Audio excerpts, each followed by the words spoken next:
Suwe ra ketemu, suwe ra petuk ya mesti gawe-gawe Andi TV. Rumangsane kaya tokono dolanan. Padha nyambut gawene. Iki.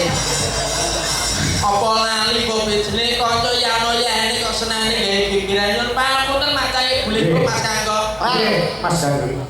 Kowe kan ndang iki lagi pisan lho. Kowe iki cadangane Denko lho ngene kowe.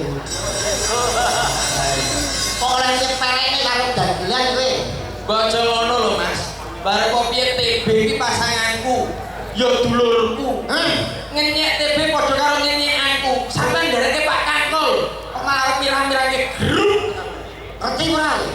Enek paribasan klemben-klemben roti-roti lho Mas. Biyen saiki. Lho rumahna kuwi. Lho, aja ngecek kowe. Tinggine munggah ambek. Gematine ora kaya biyen. Tenonge dulu maneh. Ngomongnya digenakne. Jagung bakarane. Tanggung perkarane. Ngece malah gremeng karo kancane. Sriune mesti tok tuben. Nek ora penting ora sambeanan. Sare tambah rasa. Dadi wong urip aja gelo. Wareg brojo mesti. Alah sogo alah krik. Kok senengane kok nguku kuwi. Warok bojo mesti kaya prigondani. Lah ngerti yo kuwi kok iso. Nyun pamunten lho nggih. Macange. Nggih, pripun Mas Gandul? Lho kahanan meriah kaya ngene. Luar biasa Mas. Ngendi sing luar biasa? Dalu niki prajekan luar biasa istimewa. Heeh. Kula niku pun ping kalih teng mriki. Weh, kowe kuwi Pertama di Balai Desa tahun 2018 dalange Ki Sigit Arianto ingkang dados lurah tasih Damantan dereng Pak Timbul. Oh iya. Saya Pak Slamet. Pak Slamet maneh kula apal teng daerah mriki. Heeh. Prajekan itu desa yang itu kecamatan Sukorejo. Terdiri dari 6 dusun, 13 RW, RT-ne 45, jumlah penduduknya 6.143, rondone 784. Termasuk bukami tua mistri kuwi rondo. Apa yang buat mriki? Kaya tuku pegawai sensus penduduk.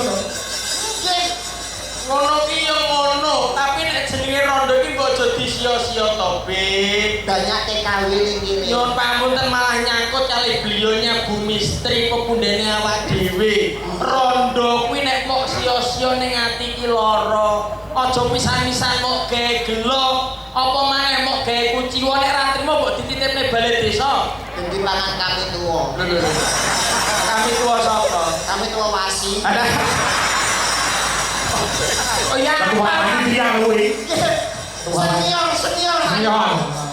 kok apa kabel rumangsaku? Saking kuliner ini Mas, walaupun 2 kali tapi hebat Pak. Hebatnya apa? Tahun 2018 belum ada nih alun-alun Sumringah. Belum ada. Belum ada, tapi semenjak dipimpin Bapak Timbul SKP periode kedua, Prajekan satu-satunya desa yang mempunyai alun-alun se-Kabupaten Ponorogo. Apa tangen Prajekan. Rajekan. Kena kanggo percontohan saestu. Napa maneh nyuwun pangapunten. Iki acara sedekah bumi. Omonganmu ya kudu diati-ati. Iki budaya. Kowe ning panggonge kalian Pak Kangko, Dwijo Kangko. Ki dalang kondang, gak dalang sing wis milenial, sing hebat, wis terkenal. Kowe kudu omong sak omong ki sing apik.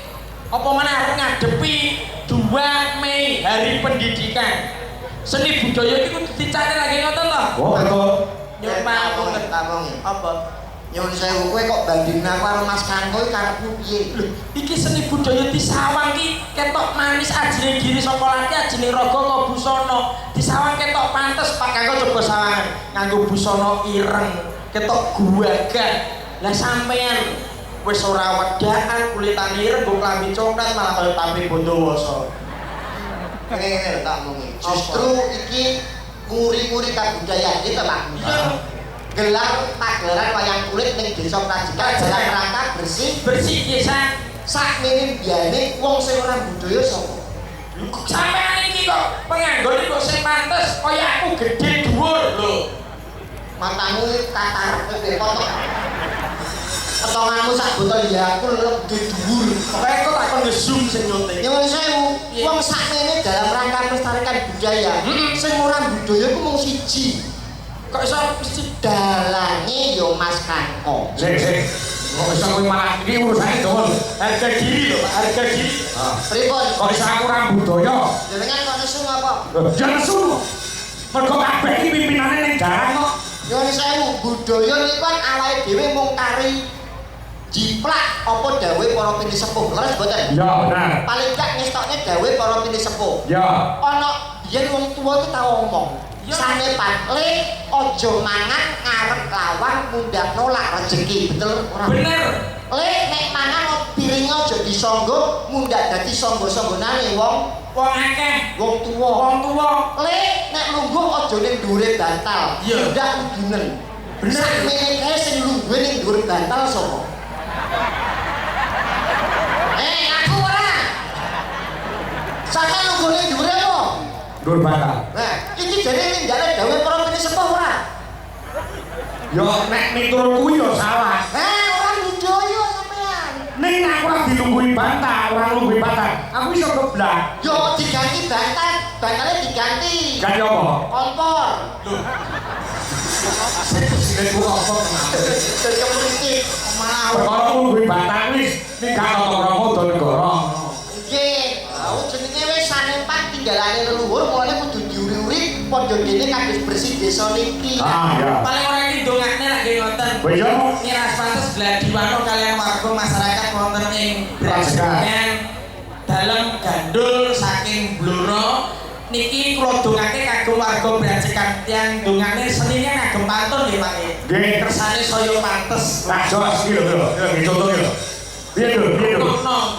Enek ketan wadahi tampah. Wong sak Brajegan muga-muga kebak berkah barokah Allahumma. Amin. Prajekan. Brajegan. Enek ketan kabeh siji. Apa? Wong sak Brajegan muga-muga kathah rezeki. Amin. Ana ketan rupane coklat. Apa kuwi Mas? Wong sak Brajegan kabeh padha sehat. Amin. Ngono. Tuh, Mas. Sampai nama saya. Sampai nama saya. Contoh Mas. Yo iso. Napa? Nyang swalayan manggone Jawa Timur. Artine Piyayi Prajegan muga-muga panjang umur. Ya tetep iso wong budaya kok wong budaya. Ono. lah an kabeh iso. Kowe kok nyepele? Tuku kapsul. Kowe kok loro kok tuku kapsul Sekarang tak pikir. Tuku kapsul takutan genteng. Apa kuwi? Pak timbul kula rokoke dhewe. Ngene kok sponsor iki wis enek lho rokok iki. Lho, salah tekomu kari. Boten kula niki kula salahne mergo kula iku nyemoni pengen benerno jenengan. Kok iso aku salah, salahku nggo ngendi? Donga gawe Pantun. pantune jenengan apa? Ning swalayan panggone Jawa Timur. Artine Piyayi Prajegan muga-muga tetep panjang umur. kowe ndongakno gawe pantun. Pantun. Piye? Tuku ketan kabeh siji, wong sak Brajegan kathah rezeki. Nyuwun sewu, donga gawe pantun ngaten iki bener napa salah? Ya bener. Sing ngomong bener sapa? Dalan aku. Nek kono sampean ora tau mondok, ora tau ngaji.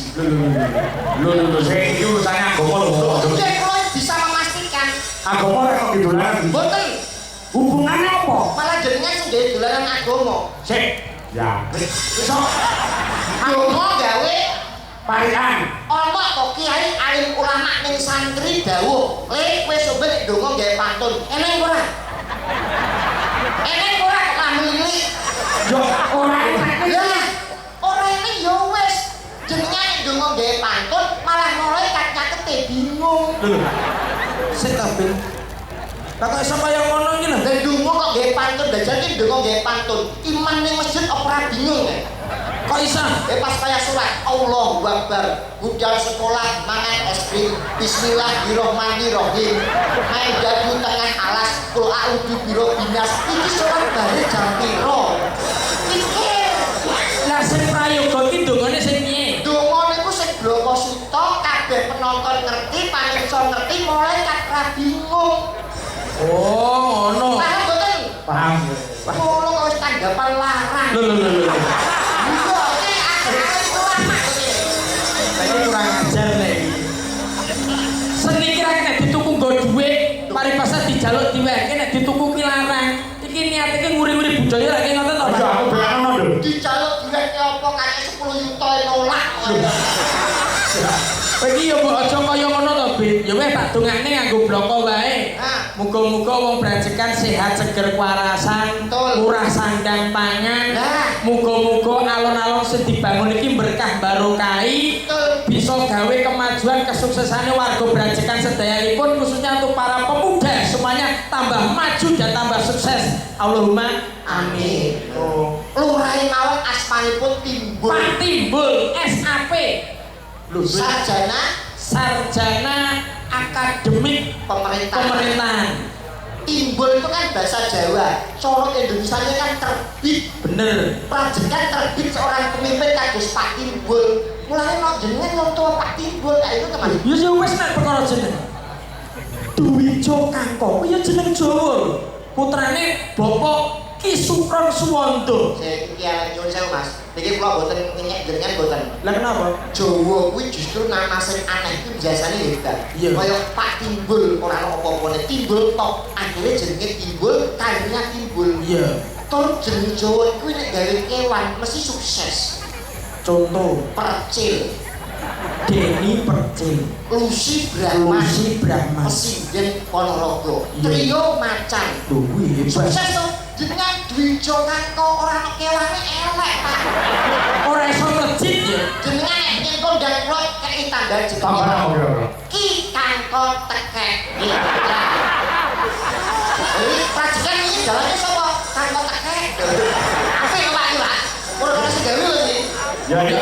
Ampun maneso jeneng agama mawon Pak, jeneng agama. Jeneng Islam.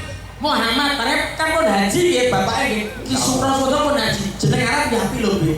Oh, nek Arab ku kalah karo jenenge anakku. Lho, anakku ya kok jeneng Arab. Anak kula lahir pas bulan Ramadan wingi, Pak. Wah. Metulangan tak jeneng Islam. Lho. Sapa, Bu? Muhammad Takjil Saur Imsakiyah. Muhammad Takjil Saur Imsakiyah. celukane Mokel. ora nyambung. Ora malah sing duwe kayak mokel kok mokel. Omongan kok ora nek isine blas. Paling mereka harus ada isi dan misinya lagi. Awake dhewe kan nyuntuk pangarsa temen. Beliaunya nggih menika Pak Timbul. Betul. Apa maneh barengi sesuk ku hari pendidikan. Betul. Kados beliaunya Pak Timbul, kenapa kok dititik neh? Karena dia ngugemi karo paugerane Ki Hajar Dewantara. Apa kuwi? Kan nek tembunge Ki Hajar Dewantara ana telu lho. Ing Ngarsa Suntulodo, ing Madya Manungkarsa Tuturi Handayani. Nek sapa kuwi? Ya Hajar jadi. Dewantara. Iki sesuk hari pendidikan paling ora nek ora ngerti iso nyinaoni anakmu, Be. Ngarsa Suntulodo ing Madya Manungkarsa Tuturi Handayani leres nggih. Ciptane kuwi Ki Hajar Dewantara rungokno tembunge saking dalang Kangkong tekek. Lho. Boten kula iki cerita. Jajar Dewantara niku sinten? Bapak pendidikan Indonesia. Kok ngarsa artine? Ngarsa Suntulodo, ing Madya Manungkarsa Tuturi Handayani. Artine napa niku? Ngarsa Suntulodo tegese ning arep iki kudu iso dadi contoh. Bener. Terus yang nomor kali Madya Manungkarsa. Artine Yo ning tengah-tengah kudu iso Memberikan penyemangat. Nyemangat. terus yang terakhir Tuturi Handayani kan harus memberikan dorongan dan dukungan. Kayak beliaunya penjenengan Pak Timbul selalu mendukung geraknya visinya pemuda. jadi kuwi kuncine kanggo pemimpin. Pemimpin. Yang saya niki kula bantah. Ya jono lho. Sing nyiptakno Diajar Dewantara Bapak Pendidikan Indonesia. kata-kata ini berlaku nek zaman biyen. Nek saiki jenengan eling niki 2026. Kata-kata itu pun boten berlaku. Ngarsa Suntulodo ing Madya Manungkarsa Tuturi Handayani 2026 pun boten kanggo. Nek kowe muni ora kanggo sing piye? Sing kanggo saiki ngarsa numpuk bondo, Madya mangan kanca, Tuturi golek rai. Nggih apa boten, Pak? Iki paham masyarakat iki. Sing kowe iso gerak kudu iso gulung. Nggih. Iso Ngarsa? Iso buka kudu iso nutup. Betul. Ngarsa numpuk bondo jenengan percaya mboten? Ya ora. Ora percaya. Ora percaya. Pagelaran iki jenenge napa? Pagelaran wayang kulit. Wayang kulit sing dadi pimpinane sapa? Dalang. membawai anak buah napa mawon? Ya yoga sinden Ukangson Komplit. ah Sing dadi pimpinane Anom Dwi Sukangko dalang. Sing bayarane akeh dhewe sapa? yo dalang Rumpuk bondo ora nang iku jenenge. Be. Enjo. Amin lho Pak, bilangke Pak. Dalang anane bayarane akeh. Melek suwengi lho, Be. Lah masamu yo kuwi turu piye? Aku yo melek. dalang iki rekoso Dik Prekosane apa sampeyan teko kene yo gak usung-usung debok. Sampeyan teko kene numpak mobil plek ning transit diparingi maaf jalan tujuan munggah panggung terus dok 80 yuta. Yo ora. dalang banget Dik Tangane iki nyabet polah, tangane iki polah, Be. Dari masamu tukang kendang iki kemrung piye? Tukang kendang iki yo polah bayarane sapa? Akeh tangan kok. Numpuk bondo. Sikile kan yo polah, sikile ora mung tangan. Lah tukang jaipong apa masamu sikile ora polah. Nyuara suwengi. Lah kok sing jeneng sakmene iki bisu kabeh. Iki to Pak, lu malah jadi bata yo. Ayo aku pikir arek bener bas iki Aja ngono. nyapa? Iki dino sampean wah iki repot iki. Nyapa? Pak Kangko iki wis belani aku. Iki dino grupe kudu aku. Lah kok iso malah kaya ngono sampean. Lah nyapa? Bayaranmu ki melok Pak Kangko lho. Kok nek nganti gelo atine Pak Kangko wis iso ora dibayari piye? Sorry sing bayari aku ora Mas Kangko, Pak Lurah Timbul. Mas Kangko itu perantara duit saka Pak Lurah diparike Mas Kangko terus diparike aku. Ibaratnya Mas Kangko iki makelar mobil. Ora duit, ha bayari Pak Timbul karo panitia. Dalam aku nganyol yo duit tok. Dalam ketemu bate iki lho. Kok sik nyotaken Pak. ya Dadi ning ngarep kuwi numpuk bondo. Lepas saka pagelaran wayang kulit. Mergo kowe karo aku sebagai bintang tamu tan bedane kalian Mbak Kairo. Kowe karo aku pemimpinnya sapa? Aku Nah, berarti sing numpuk bondo kowe. ora iso. Ora iso. Ora iso nyatane bayarane akeh kowe terus kok. Mergo kowe ora pasangan tetap. Terus sing magang. Pasangan sing asli gak budal dhewe iki. Terus salah paham. Nek kene kalah Pak. ya kok tadi Joyo Banjel iki ra entuk protes Ah, kowe percaya nggih? yo wis aku lek iki bagi Kak ning sing ning Madyo Ing Madyo mangan kocok niki bayar ta. bayar Hati-hati nek ana wong kepeke apik karo sampean. Hah? Sampeyan kudu mencermati aja gampang percaya. Baiklah. Mergo unsurnya kok dua, pengen nipu sampean, kedua pengen rusak rumah tangganya sampean. Ketok apik karo sampean, sapa ngerti seneng karo bojone sampean. Mulane ana tembung ketembangan bojomu tak piye, niku gayane. Nyempe. Ngerti lho. Omonganmu iki kena digunggung ora lho. Apa? Dupek buduwi mboten derek terus mau elek-elek. Lho di Lho, buduwi iki sarjana S1 lho. Masa digodho model piye? Ora ngarah goyah imane. sarjana apa? Sarjana seni. Alah, bojoku yo kecil. Bojo kula niku elek titele SPD MMD, Pak.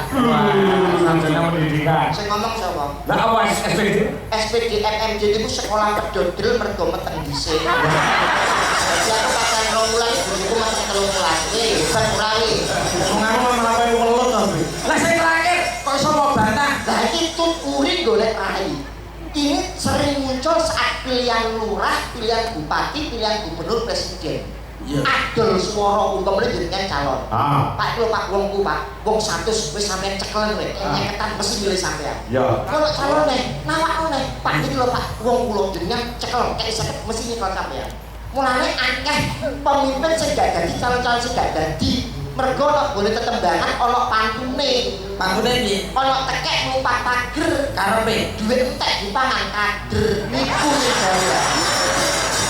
Kita elingo iki balurah komplek insyaallah menjadi lurah lagi dipastikan untuk periode ketiga, Pak. Wah, Amin, amin. Hati-hati Mbak. Tekek numpak pager iki. Berarti sing lompat Pak Kako. Hah? Ora Pak Kako. Niku Pak Mangsa kowe. Kudune melu bungah melu seneng lho. betul. Kahanan priyae kaya ngene matur sembah nuwun kagem sedaya warga ing brajekan sedayanipun. Nggih. Semoga tahun yang akan datang lebih lebih maju dan lebih indah, semua ditata lebih rapi. Betul. Lah ning kamar mandi kecelek. Nyapa? Arepmu yo kebelet dadak mlebu sing sisih tengen. Lah ora nek banyune.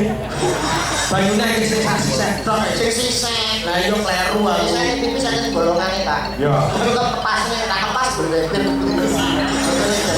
Terus tadi dadaan lho, Be. Nggih. Dadaan iki bon-bone yo diserempet supaya iso lah digo fasilitas untuk teman-teman semuanya. Betul, betul, Pak. Insyaallah kok tahun ngarep awake dhewe umpama rene meneh, iki mesti dadi luwih apik bisa. Amin, amin, amin, Amin, amin. amin. Berkah barokah sedayanipun. Niki kalian nglampah, Pak. Nggih. Arek tetep tangan mergo iki pamundhut pirang-pirang Mas Dewi. Nggih. Bisa Paduman Tunggul dipun caping gunung. Wah, Dipun disikke. sinten niki kan dipun pasrahi. Nah, ya. Ana anu. Nggih, nggih, Pak. Sapa? Combe, apa? Loro ya. Ngerti sindene kok di budwi mboten derek. Lepaske be sindene ben 7. Ah. Supayane wong brajekan oleh pitulungane Gusti.